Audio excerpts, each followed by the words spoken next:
Ladies and gentlemen, boys and girls, children of all ages, welcome to the channel. It's your boy, World of Wrestling, here today to discuss about AEW Double or Nothing Pay-Per-View 2024 review. My thoughts on this show is a fucking awesome show, but also a very sloppy one.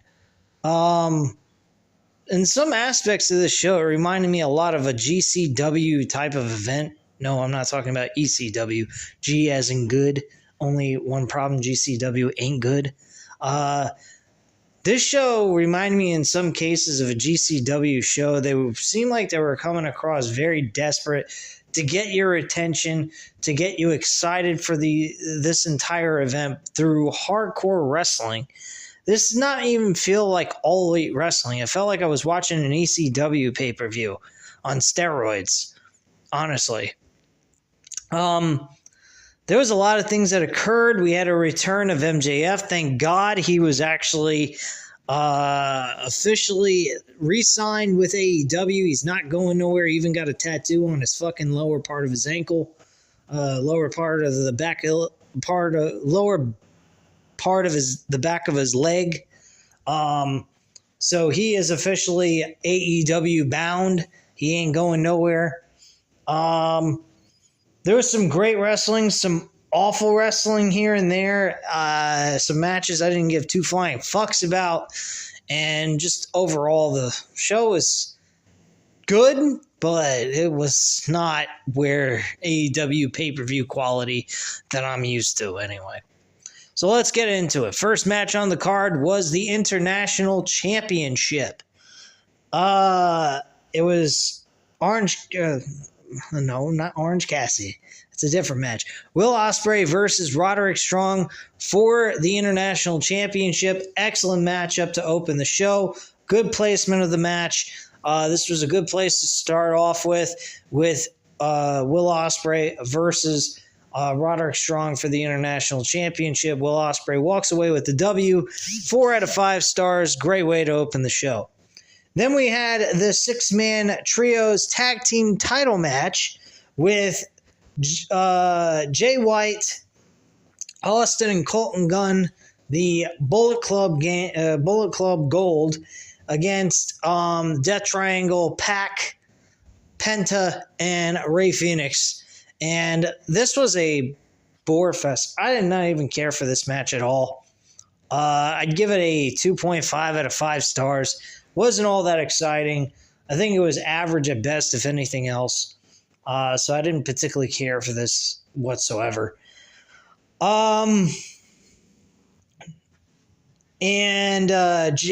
Bullet Club Gold actually retained their trios tag team titles. Goody for them. Who gives a shit?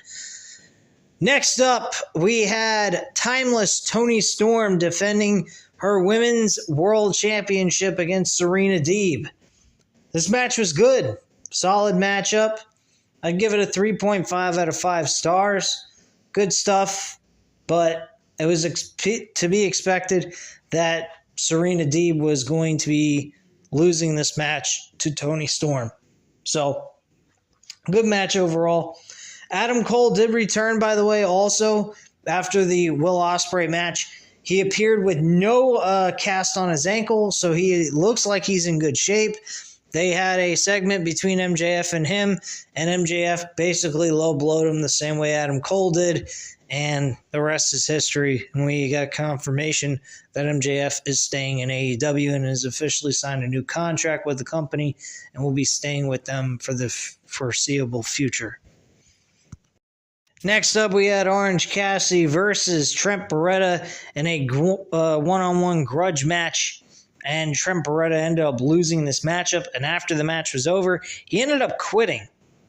This was a regular, ordinary matchup. Nothing extraordinarily interesting happened. It was a good showing by both of these guys, but it was a Dynamite type of match. It wasn't really necessary for a pay-per-view, in my honest opinion. Orange Cassidy picks up the W and walks away with the victory with a 3 out of 5 star rating on my end. So it was a decent match nonetheless. Next up, we had Jon Moxley against Takeshita. over a IWGP title eliminator match, which again, that should have been booked for a Dynamite show, not for a pay-per-view. It was okay, and it was pretty all right. 3.5 out of 5 stars. Nothing too shabby there. And then we also had Chris Jericho defending the FTW Championship in a triple threat match, where this became a fucking psychopathic fest of dices in the middle of the ring. So anytime they would do a move and hit the mat, somebody would be landing on a pile of dices. Not a fun Sunday evening for any three of these guys. And why this was occurring, I have no fucking idea. It seemed absolutely ridiculous. They were also throwing fucking dice at Chris Jericho, both Hook and Shibata against Chris Jericho. And they were throwing this at him nonstop throughout the entire match. Eventually, Chris Jericho picked up the W and walked away with the title. Not that it really matters. I mean, Chris Jericho's carrying around a title that's meaningless to most people. So, whatever. So, Chris Jericho walks away with the victory. I'd say this match was a 3.5 out of 5 stars. It was kind of entertaining. Unique style of doing things in a hardcore way without using tacks or glass or any of that shit. So it definitely was different, but definitely painful.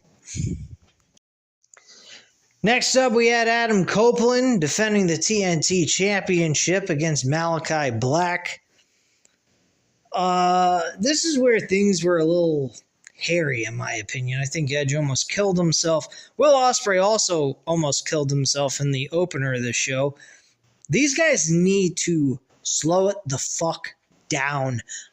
Be a little bit more safe in the ring. They are risking their bodies. If you haven't seen their injury list to their roster, they got a ton of major stars that are utilized consistently on television that are coming off television because of injuries.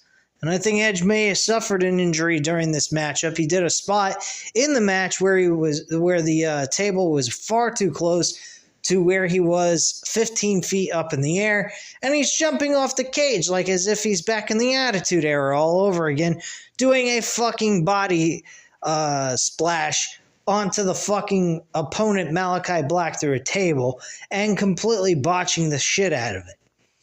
This is one of the things I found that was absolutely fucking insane. These guys are nuts.